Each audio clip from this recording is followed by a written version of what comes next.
Welcome back to From the Pages of Wrestling 87, the summer 1987 issue. This issue announces itself as a Crossroads magazine. From the very first pages, the tone is about decisions, consequences, and momentum. Wrestling is framed not as static, but as something constantly shifting beneath the feet of the people standing on top of it. The cover themes alone signal uncertainty.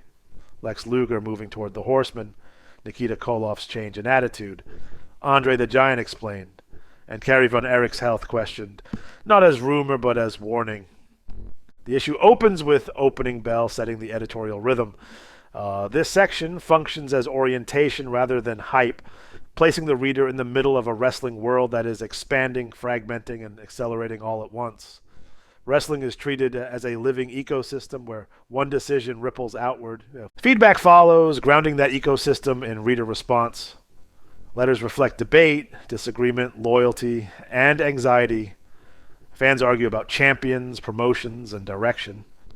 The tone here reinforces that wrestling audiences are not passive. They are watching closely, reacting in real time, and forming opinions that matter. Newsline widens the lens, delivering updates from across the wrestling landscape. Promotions, injuries, returns, and rumors are presented in quick succession, reinforcing how fast things are moving. Wrestling feels crowded here, and too many stories happening at once for any single narrative to dominate uncontested. With that groundwork laid, the issue moves into its first major feature, Luger moving toward the Horsemen. This article frames Lex Luger's career as a study in ambition and alignment. His physical gifts are treated as undeniable, but the focus is on choice. Associating with the Horsemen is framed as both opportunity and risk. The article explores what Luger gains, exposure, power, positioning, and what he may lose in credibility and independence. The Horsemen are not portrayed as a club you join lightly. They are a gravitational force. That sense of reevaluation continues with Nikita Koloff, a change in attitude. Koloff is presented as a figure undergoing transformation, not overnight, but visibly. The article examines whether this shift is genuine or strategic, asking whether the Russian Nightmare's evolution reflects personal change or tactical adaptation. Wrestling here is shown as psychological as much as physical. Scale takes center stage with the complete giant.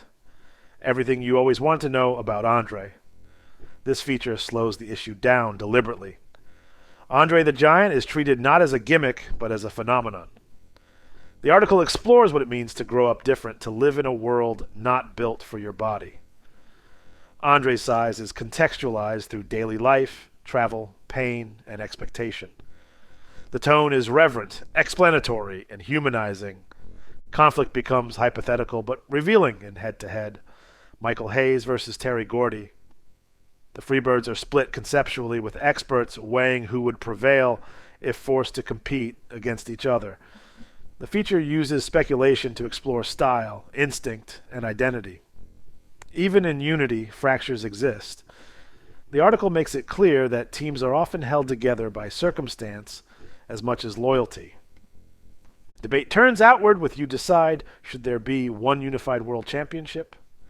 This feature invites the reader directly into wrestling structural questions. NWA, WWF, and AWA titles are weighed against one another.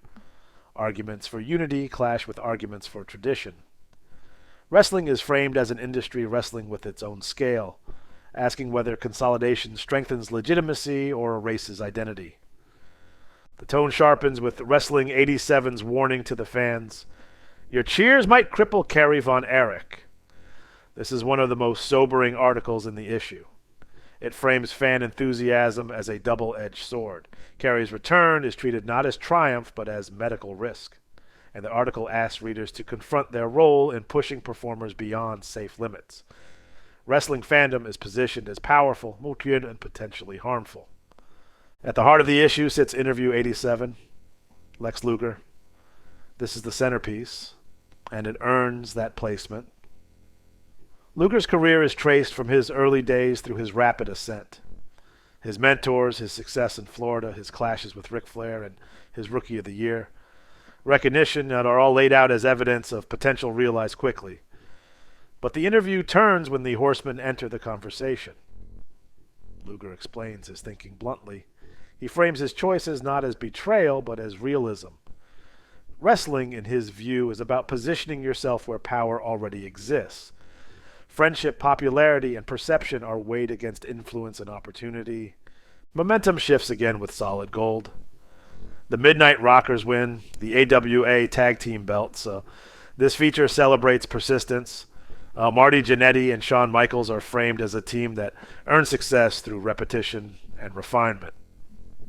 The article emphasizes timing, that a success arrives when preparation finally meets opportunity.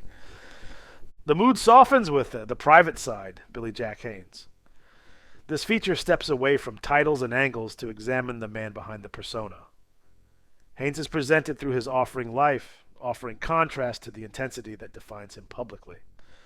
The article reinforces one of the magazine's recurring themes. Wrestling personas rarely tell the whole story.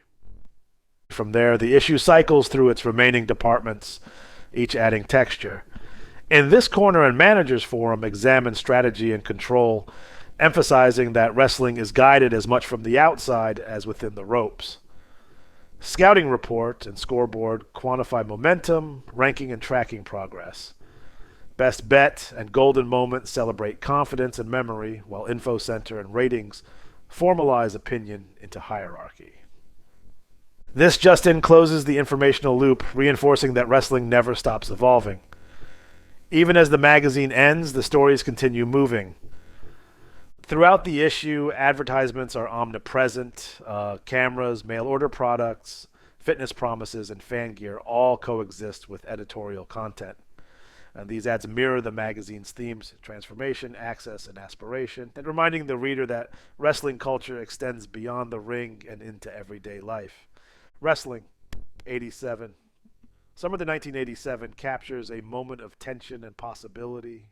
Careers are accelerating, alliances are shifting, bodies are being tested, and the audience is being asked to think, not just cheer. See you next time.